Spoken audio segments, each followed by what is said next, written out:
আসসালামু আলাইকুম, স্বাগতম ওয়ার্ল্ড অ্যাটলাস টিভি সংবাদে। আমি মোহাম্মদ নোমান ইসলাম আজকের সব আন্তর্জাতিক খবর নিয়ে হাজির হয়েছি। শুরুতেই জানিয়ে দিব সংবাদ শিরোনাম, তারপর বিস্তারিত। ইরানের ভয়াবহ হামলার মুখে ইসরায়েল সহ ইরান যুদ্ধের সমাপ্তি নিয়ে ট্রাম্পের বিশেষ বার্তা।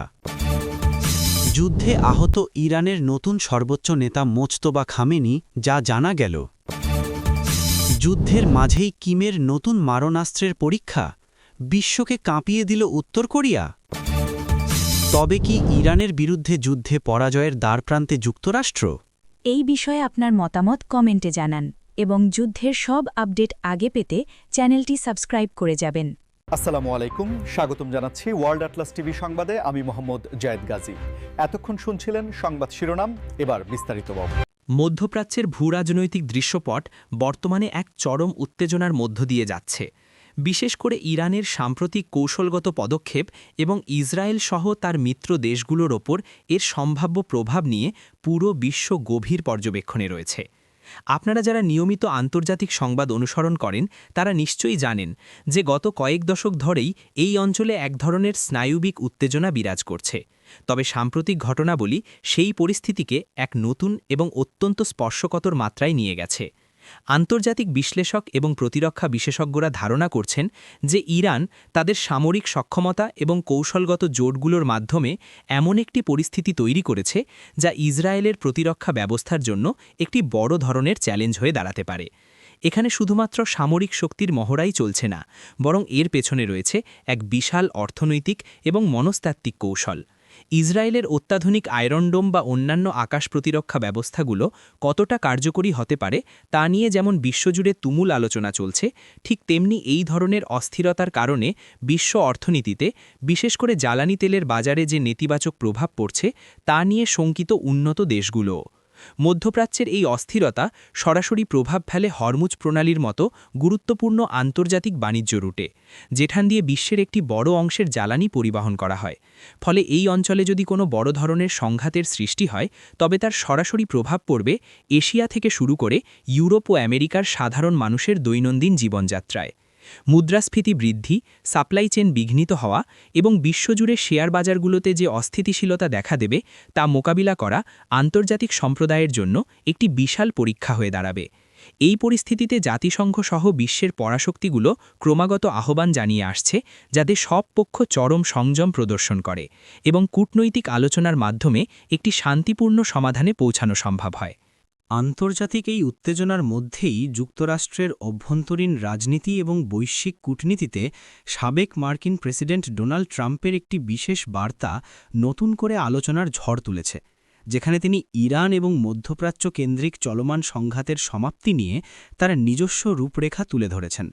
আমরা সবাই জানি ডোনাল্ড ট্রাম্পের পররাষ্ট্রনীতি বরাবরই আমেরিকা ফার্স্ট বা সবার আগে আমেরিকা এই নীতির ওপর ভিত্তি করে পরিচালিত হয়েছে, এবং তিনি ঐতিহাসিকভাবেই যুক্তরাষ্ট্রের সীমানার বাইরের যে কোনো দীর্ঘমেয়াদী সংঘাতে মার্কিন সেনা এবং অর্থের বিশাল বিনিয়োগের তীব্র সমালোচক।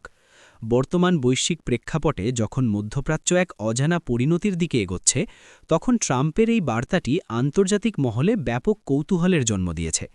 তিনি তার বক্তব্যে অত্যন্ত স্পষ্টভাবে ইঙ্গিত দিয়েছেন যে বর্তমান প্রশাসন যেভাবে এই সংকট মোকাবিলা করছে তা যুক্তরাষ্ট্রের জন্য অর্থনৈতিক এবং কৌশলগত দিক থেকে মোটেও লাভজনক নয়। ট্রাম্পের মতে যুক্তরাষ্ট্রের উচিত এমন এক ধরনের শক্তিশালী কূটনৈতিক এবং অর্থনৈতিক চাপ প্রয়োগের নীতি গ্রহণ করা যার মাধ্যমে সামরিক সংঘাত ছাড়াই যে কোনো বৈশ্বিক সংকটের সমাধান করা সম্ভব। তিনি মনে করেন অতিরিক্ত সামরিক হস্তক্ষেপ শুধুমাত্র মধ্যপ্রাচ্যকেই অস্থিতিশীল করে না, বরং মার্কিন করদাতাদের ট্রিলিয়ন ট্রিলিয়ন ডলার নষ্ট করে, যা দেশের অভ্যন্তরীণ উন্নয়ন, শিক্ষা বা স্বাস্থ্য খাতে ব্যবহার করা যেত। তার এই বার্তাটি এমন এক সময় সামনে এসেছে যখন যুক্তরাষ্ট্রের আসন্ন নির্বাচন নিয়ে দেশটির ভোটারদের মধ্যে এক ধরনের মেরুকরণ চলছে এবং অর্থনীতি একটি বড় ইস্যু হয়ে দাঁড়িয়েছে।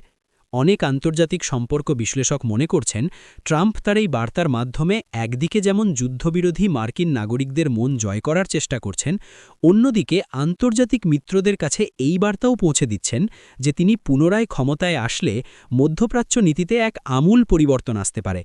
তিনি এমন এক ধরনের চুক্তির কথা বলছেন যা হবে দীর্ঘমেয়াদী এবং যেখানে যুক্তরাষ্ট্রের স্বার্থ সবার ওপরে সংরক্ষিত থাকবে।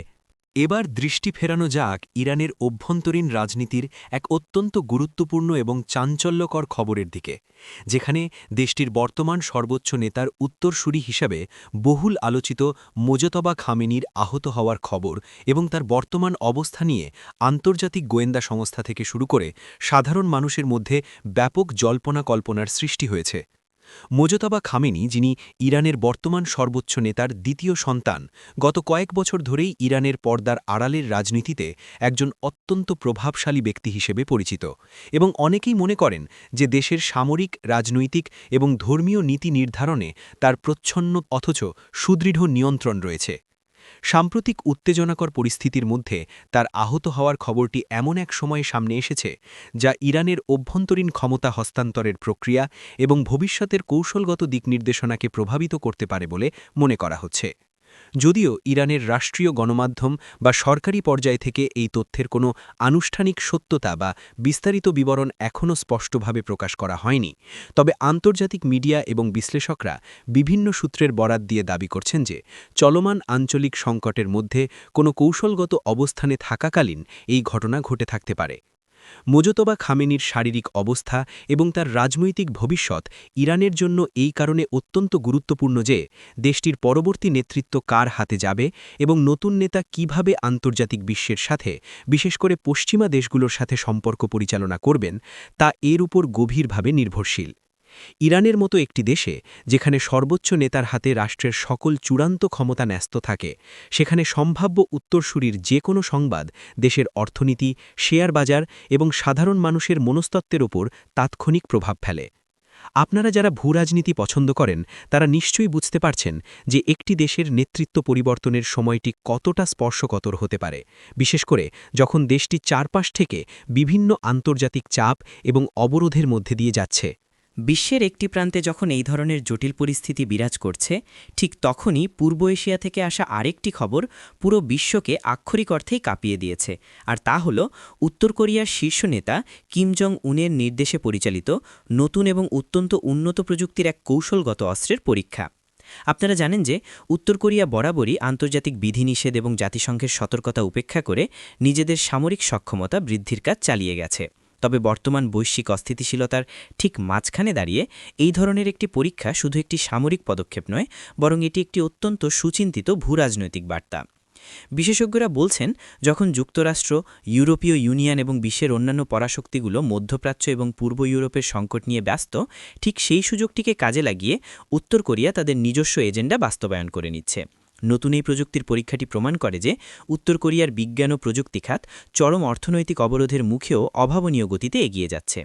এই অস্ত্রটির রেঞ্জ, গতি এবং রাডার ফাঁকি দেওয়ার সক্ষমতা নিয়ে দক্ষিণ কোরিয়া এবং জাপানের মতো প্রতিবেশী দেশগুলো এরই মধ্যে গভীর উদ্বেগ প্রকাশ করেছে।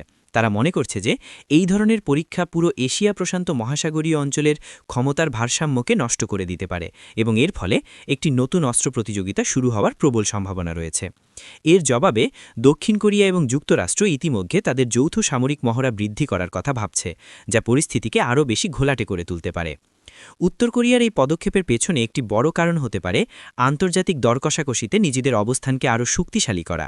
তারা বিশ্বকে দেখাতে চায় যে তাদের বাদ দিয়ে এশিয়া মহাদেশে কোনো দীর্ঘমেয়াদী কৌশলগত পরিকল্পনা বা শান্তি চুক্তি সম্ভব নয়। সবশেষে আমরা যে বিষয়টি নিয়ে আলোচনা করব তা হল বর্তমান আন্তর্জাতিক পরিমণ্ডলে সবচেয়ে বেশি আলোচিত একটি প্রশ্ন। তবে কি মধ্যপ্রাচ্যে ইরানের মতো কৌশলগতভাবে শক্তিশালী একটি দেশের বিরুদ্ধে যুক্তরাষ্ট্র এক ধরনের মনস্তাত্ত্বিক এবং কূটনৈতিক পরাজয়ের দ্বারপ্রান্তে অবস্থান করছে? এই প্রশ্নটি হয়তো প্রথম দেখায় অত্যন্ত আক্রমণাত্মক মনে হতে পারে, তবে যদি আমরা গভীরভাবে বৈশ্বিক কূটনীতি, অর্থনীতির হিসাব নিকাশ এবং সামরিক সমীকরণগুলো বিশ্লেষণ করি, তবে দেখা যাবে যে যুক্তরাষ্ট্র বর্তমানে এক অভূতপূর্ব চ্যালেঞ্জের মুখোমুখি। ঐতিহ্যগতভাবে আমরা যে ধরনের প্রচলিত সামরিক বিজয় বা পরাজয় দেখে অভ্যস্ত, বর্তমান বিশ্বের যুদ্ধ বা সংঘাতের ধরন ঠিক তেমনটা নয়। এখনকার লড়াইগুলো হয় মূলত অসম বা অ্যাসিমেট্রিক যুদ্ধ, অর্থনীতিকে পঙ্গু করার কৌশল এবং দীর্ঘমেয়াদী মনস্তাত্ত্বিক চাপের মাধ্যমে। যুক্তরাষ্ট্র মধ্যপ্রাচ্যে তাদের সামরিক উপস্থিতি বজায় রাখতে গিয়ে প্রতি বছর বিলিয়ন বিলিয়ন ডলার খরচ করছে, যা তাদের অভ্যন্তরীণ অর্থনীতিতে ব্যাপক চাপের সৃষ্টি করছে। অন্যদিকে ইরান এই অঞ্চলে সরাসরি কোনো বড় সংঘাতে না জড়িয়ে তাদের বিভিন্ন মিত্র গোষ্ঠী এবং কৌশলগত জোটের মাধ্যমে এমন একটি নেটওয়ার্ক তৈরি করেছে যা আমেরিকান স্বার্থ এবং তাদের মিত্রদের প্রতিনিয়ত এক ধরনের অস্বস্তির মধ্যে রাখছে। আন্তর্জাতিক সম্পর্ক বিশ্লেষকরা মনে করেন এই ধরনের ছায়াযুদ্ধ বা প্রক্সি কনফ্লিক্টগুলোতে সরাসরি জয়লাভ করা প্রায় অসম্ভব, কারণ এখানে কোনো সুনির্দিষ্ট যুদ্ধক্ষেত্র বা দৃশ্যমান শত্রু থাকে না। এছাড়া বিশ্ব রাজনীতিতে বর্তমানে চীন এবং রাশিয়ার মতো পরাশক্তিগুলোর উত্থান মধ্যপ্রাচ্যের সমীকরণকে আরও জটিল করে তুলেছে।